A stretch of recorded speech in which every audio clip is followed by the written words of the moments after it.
Oh, and so those are primarily quotes that we've discussed so far.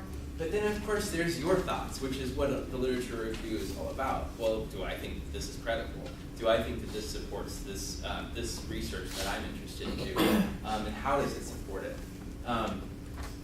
That would be your own thought. But what if your own thought, or the way you worded it, was supported by a scholar in that field, and he or she influenced the way this thought came out of you? Then you would still cite them. Yeah, at the end. So if you're ever feeling like your muse was this particular scholar in their research project, you always want to say, okay, yeah, well, I will acknowledge them using this. So I would just put their last name and the date of the publication in parentheses. Yeah, so that's the most helpful. I find those to be the most helpful in writing a lit review. So, oh, and that's my name in my email. I think I have one more card left, right? Do I have a pink card? Who is available to help me with my research? Librarian! Yes, we are available. We're open 24/5. Yeah, so you guys can come in anytime. I know the library can be a little scary for graduate students, but I just want to point out a few things too. If you live, out in Murrells Inlet and you don't really feel like heading over, we are available via chat. Yeah, so you can chat with the librarian, and who doesn't want to do that? My mom does it all the time. She chats into the library to answer her Scrabble questions and all of the crossword puzzles. But yeah, that's a really, really great option. If you're coming from a distance, you can chat with us face to face. We also have email, as you probably saw here. So, and you can give us a call too.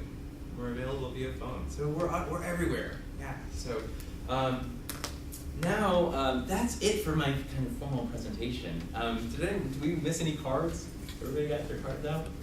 Okay, great. Yeah. So I'm here to take questions. If anybody has anything to ask about a specific citation or any questions about the lit review. Yes, in the back. What about using the OWL at Purdue? How was that? That is great. Yeah, and actually that's where on your research guide, that's where I got your information on how to write a lit review. There's OWL right there. Yeah.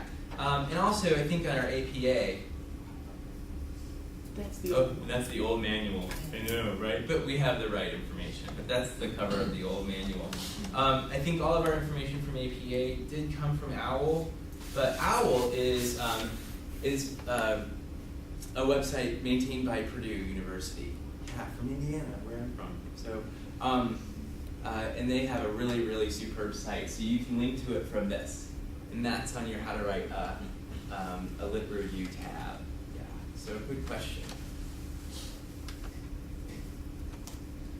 Yes. I'm kind of finding the whole primary, secondary resources a little confusing because it seems to be in the book. It's like your order is you read your secondary source first, and then primary. And is there just some easier way to really just like? Yeah, but it's put it in layman's terms. I think secondary literature is really, really great because it gives you this wonderful jumping off point. It's kind of like how, I don't know about you guys, but how you always kind of start with Wikipedia, and then like you're looking at like guacamole dip, and then you start there, and then you kind of go, not for your scholarly information, but it's sort of the same thing, right? Because I don't recommend using Wikipedia for this assignment, but yeah, it's sort of that all of these people, or somebody has taken all of these people's their work and put it all in one sort of container, and then from there I can look at those references and say, that sounds like a pretty interesting original research article. I should probably take a look at that. Let me see if the library has it. So looking at secondary literature is, I think, the most helpful when they have those. When they have a really, really extensive work cited in the back, and you can look and see what they have, what they have cited, and then you can kind of backchain your reference. So you can say, oh, interesting, he cited a lot from this particular scholar. I wonder what they have to say. and then from there you can keep moving. And then you go through this huge spiral, and then you're dying inside, and I totally know. And that's why you need some library therapy sometimes. Because it can be hard. It's a back chain, it's a forward chain, and it's a spiral. Yeah. So secondary literature is really helpful for a jumping off point, but a lot of times, especially when you're developing your own research instrument and your own research project, it's really good to look at those primary sources. And in the case of education, primary sources would just simply be original research. Whereas in other disciplines, it would be, in history, it would be like, a pyramid, an artifact, things like that. Those are considered primary sources. Yes? What about like peer-reviewed journals that have multiple collaborators when you get ready to cite those? Oh, yeah, multiple authors. Yeah, I would definitely look here. APA style. Print resources, or in electronic resources as well, and say book by multiple author. So and don't ever assume that there's not a rule, because there usually is with APA. Yeah, you'll usually have a rule. So here's let's see, newspaper article, encyclopedia journal article. And again, you can find if you more information on this on that OWL link. But yeah, there is especially if you're citing it, and they have rules for inline citation as well. Usually it says et al, ETAL, period, and that just means everybody in, right? Does that answer your question? Yeah. Yeah. Any other questions? Yes. You said you were going to show us how to know if it's a viable website. Oh, exactly. Yeah. Totally didn't do that, did I?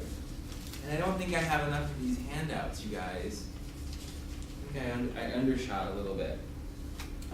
What I always like to do, if you are using website information, is in libraries we like to use the CRAP test. So it's CRAAP. So I want to look at the website's currency, which it should have a date at the bottom. If it doesn't, then I usually just forego that website. Always have a date. Has it been revised or updated? So like our website, that we still have the APA 5th edition, totally bad. Yeah, we need to change that.